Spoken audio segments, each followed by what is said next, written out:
Assalamualaikum warahmatullahi wabarakatuh. Nama saya Afri Dermawan Ginting dengan NPM 1814370673. Saya dari kelas 7 reguler 2 klaster 2 Piot A. Saya mendapat tugas dari Bapak Muhammad Syahputra Novelan Eskom Mkom dari mata kuliah Perancangan IoT dalam Industri. Pada tugas ini kami diberikan untuk mereview 2 jurnal lalu dipresentasikan. Berikut hasil review dari jurnal saya. Judul jurnal yang pertama yaitu Teaching Embedded System Using a Modular Approach Microcontroller Training Kit. Jurnal Engineering and Technology Education, volume dan halaman volume 6 nomor 1 tahun 2007 dengan penulis Yauli, reviewer saya sendiri yaitu Afri Dermawan Ginting pada tanggal 15 November 2021. Tujuan penelitian, penyajian perangkat pelatihan mikrokontroler baru untuk pengajaran teknik komputer pada program Bachelor of Engineering Technology Electro-Technology BEngTech di Christchurch Polytechnic Institute of Technology atau CPIT di Christchurch, Selandia Baru. Subjek penelitian, sistem tertanam menggunakan kit pelatihan mikrokontroler. Metode penelitian, pada artikel ini penulis pertama-tama memperkenalkan kit pelatihan mikrokontroler baru yang dikembangkan sebagai platform pengajaran mikrokontroler dan sistem tertanam. Kedua, modul pengajaran berdasarkan kit pelatihan ini untuk mengajar kursus teknik komputer dari BEngTech. Artikel ini diakhiri dengan kesimpulan dan pekerjaan di masa depan. Pembahasan, kit pelatihan mikrokontroler EVR. Kit pelatihan mikrokontroler terdiri dari 4 blok fungsional. Mikrokontroler EVR, debugger, antarmuka USB, dan modul I/O. Mikrokontroler EVR, mikrokontroler ATmega 128 dan komponen pendukungnya menjadi dasar dari training kit ini. EVR8 merupakan mikrokontroler 8 bit yang relatif baru dibandingkan dengan mikrokontroler lain yang umum digunakan seperti Intel 8051 dan microchip PIC. Debugger, mikrokontroler EVR menyediakan antarmuka uji GTIG yang sesuai dengan standar IEEE 1149.1 untuk mengakses sistem dan pemrograman debug on chip. Dengan debugger GTIG, pengguna tidak hanya dapat memprogram kode mereka ke EVR target, tetapi juga mengontrol dan memantau eksekusi kode mereka secara langsung. Antarmuka USB, yaitu antarmuka USB menyediakan sarana bagi debugger untuk berkomunikasi dengan komputer host. Ini dicapai dengan antarmuka serial universal, sinkronus atau asinkronus, receiver dan transmitter atau disebut dengan USART di sisi debugger dan antarmuka USB di sisi komputer. FT2232C yang dikembangkan oleh FTDI digunakan untuk mengimplementasikan antarmuka. Modul I/O dibuat dalam papan sirkuit cetak terpisah. Ini adalah motherboard dari kit pelatihan sehingga modul EVR CPU dapat dicolokkan ke dalamnya. Hasil penelitian, kit pelatihan mikrokontroler EVR telah dirancang khusus sebagai platform untuk mengajar mikrokontroler dan sistem tertanam. Ini memiliki debugger GTIG terintegrasi dan antarmuka USB dan didukung oleh lingkungan pengembangan profesional freeware. Solusi lengkap dari kit pelatihan menyediakan modul onboard untuk mengajar kursus teknik komputer di BEngTech. Dengan desain modularnya bersama dengan sejumlah besar memori flash dan RAM statis mikrokontroler, kit pelatihan ini juga merupakan platform untuk mengajarkan sistem operasi tertanam. Kekuatan pelatihan, yang pertama, kit pelatihan telah sangat berhasil dan telah memberikan pengoperasian yang relatif bebas masalah selama bertahun-tahun di lingkungan mahasiswa. Yang kedua, kit pelatihan mikrokontroler dijelaskan dengan menggunakan gambar untuk mempermudah pemahaman. Yang ketiga, penulis sangat memahami pekerjaan yang dilakukan sehingga penulis mengetahui apa yang dapat dikembangkan ke depannya.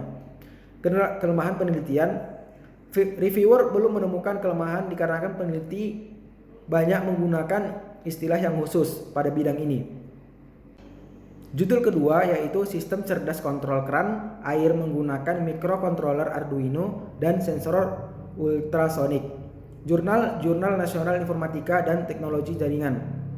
Volume dan halaman volume 4 nomor 2 tahun 2020 edisi Maret dengan nomor ISSN print 2540 sampai 7597, ISSN online 2540 sampai 7600. Penulis Muhammad Amin, reviewer saya sendiri Afri Darmawan Ginting, tanggal 9 Desember 2021. Tujuan penelitian ini dilakukan untuk mencari solusi agar penggunaan air lebih hemat, efektif, dan efisien dengan cara merancang sebuah alat sistem cerdas kontrol keran air menggunakan mikrokontroler Arduino dan sensor ultrasonik. Subjek penelitian yaitu keran air. Metode penelitian yang pertama, mendeskripsikan permasalahan. Mendeskripsikan permasalahan secara jelas dapat membantu dalam merancang dan membuat alat sistem cerdas kontrol keran air yang akan diteliti harus dideskripsikan terlebih dahulu. Mendeskripsikan dan menentukan serta mendefinisikan batasan masalah yang akan diteliti, maka akan didapat solusi yang cukup baik dari masalah tersebut. Jadi langkah ini merupakan langkah awal yang penting dalam penelitian ini. Yang kedua, analisis permasalahan. Langkah analisis masalah merupakan langkah untuk memahami masalah yang telah ditentukan ruang lingkup atau batasannya. Dengan menganalisa masalah yang telah ditentukan tersebut, maka penelitian ini diharapkan menemukan solusi masalah tersebut dengan baik dan dapat dipahami oleh pengguna. Yang ketiga, menentukan tujuan. Berdasarkan pemahaman dari permasalahan tersebut, maka dapat ditentukan tujuan yang akan dicapai dalam penelitian ini. Pada tujuan ini ditentukan target yang akan dicapai, terutama yang dapat mengatasi masalah yang ada dalam penelitian ini. Yang keempat, perancangan sistem. Tahapan ini merupakan tahapan dari perancangan dari alat yang dibuat.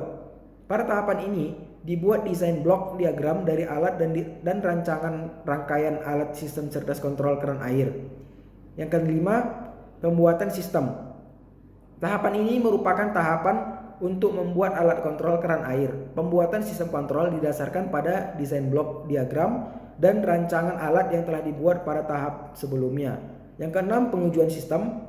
Pengujian alat dilakukan dengan cara pembacaan data yang didapat dari sensor ultrasonik sebagai nilai input, kemudian data inputan dikirim ke mikrokontroler dan aktuator menerima perintah dari mikrokontroler yaitu Arduino untuk melakukan kontrol terhadap penggunaan keran air. Yang ketujuh, analisis kontrol sistem. Tahap ini merupakan tahapan yang dilakukan untuk menganalisis kontrol sistem untuk mendapatkan nilai inputan. Peneliti menguji sensor ultrasonik, kemudian nilai inputan tersebut yang digunakan sebagai kontrol keran air dengan jarak yang telah ditentukan. Pembahasan. Pengujian otomatisasi keran air dapat bekerja sesuai dengan sistem kerja yang dirancang, di mana saat sensor mendeteksi keberadaan benda pada jarak maksimal 5 cm dari sensor, maka motor servo akan berputar sebanyak 900 sehingga membuka katup aliran air, serta lampu LED berwarna biru akan menyala. Begitupun sebaliknya, saat sensor tidak mendeteksi objek atau berada di luar jangkauan yang ditentukan, maka motor servo berputar kembali ke 00 sehingga menutup katup aliran air dan lampu LED berwarna merah akan menyala. Hasil pengukuran ini juga sesuai dengan perancangan sistem yang mengatur volume air, yaitu pada jarak lebih dari 5 cm motor servo berputar sehingga membuat keran air dan ketika sensor mendeteksi jarak kurang dari 5 cm motor servo berputar kembali sehingga menutup keran air. Tabel 1, pengujian alat. Uji coba 1, input sensor ultrasonik berstatus false, jaraknya 13 cm, motor servo berstatus low. Percobaan yang kedua, statusnya false, jaraknya 11 cm, status motor servonya low. Percobaan yang ketiga, sensornya false, jaraknya 9 cm, motor servonya low. Percobaan yang keempat, statusnya tetap false, sejarak 7 cm dan statusnya low. Percobaan yang kelima, statusnya false, jaraknya 600 cm dan motor servonya low. Uji coba yang keenam, statusnya true dengan jarak 5 cm, motor servonya high. Uji coba yang ketujuh, statusnya true, dengan jarak 5 cm, motor servonya height. Hasil penelitian. Tabel 2 hasil pengujian sensor ultrasonik. Dengan jarak 13 cm, sensor ultrasonik berstatus false, motor servonya false, LED biru false, dan LED merah true. Pada jarak 11 cm, sensor ultrasoniknya berstatus false, motor servonya berstatus false, LED biru false, dan LED merah true. Dengan jarak 9 cm, sensor ultrasoniknya berstatus false, motor servonya false, LED birunya false, LED merahnya true. Pada jarak 7 cm, sensor ultrasoniknya berstatus false, motor servonya false, LED birunya false, dan LED merahnya true. Pada jarak 6 cm, sensor ultrasoniknya false, motor servonya false, LED birunya false, LED merahnya true. Pada jarak 5 cm, sensor ultrasoniknya true, motor servonya true, LED birunya true, dan LED merahnya false. Pada jarak 5 cm, sensor ultrasoniknya true, motor servonya true, LED birunya true, dan LED merahnya false. Dari pengujian jarak ini didapatkan hasil ultrasonik akan terkoneksi atau terbaca dengan cukup baik pada jarak 5 cm. Kemudian input data tersebut dikirim ke microcontroller. Motor servo dapat bekerja ketika jarak objek berada dalam jarak yang telah ditentukan, yaitu kurang lebih 5 cm. Dan masing-masing LED merah juga akan menyala ketika jarak yang ditentukan tercapai. Hasil pengukuran ini juga sesuai dengan perancangan sistem yang mengatur volume air, yaitu pada jarak lebih besar dari 5 cm.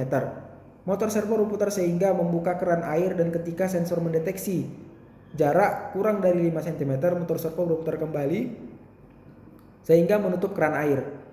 Jika jarak yang sudah ditentukan belum tercapai lebih dari 5 cm, maka LED biru tidak akan menyala dan motor servo atau aktuator tidak dapat bekerja karena nilai inputan belum terpenuhi untuk mengontrol keran air, dengan menggunakan motor servo sebagai aktuatornya.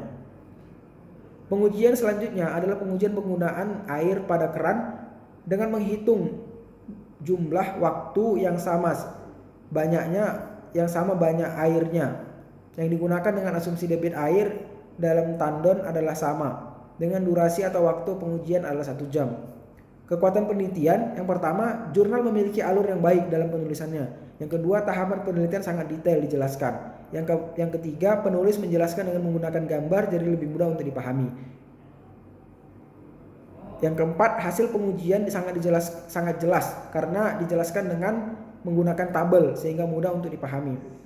Kelemahan penelitian, penulis tidak menjelaskan perkiraan dana yang harus dikeluarkan untuk melakukan percobaan sistem ini. Demikian review yang saya lakukan pada 2 jurnal. Mohon maaf apabila banyak kesalahan. Terima kasih. Assalamualaikum warahmatullahi wabarakatuh.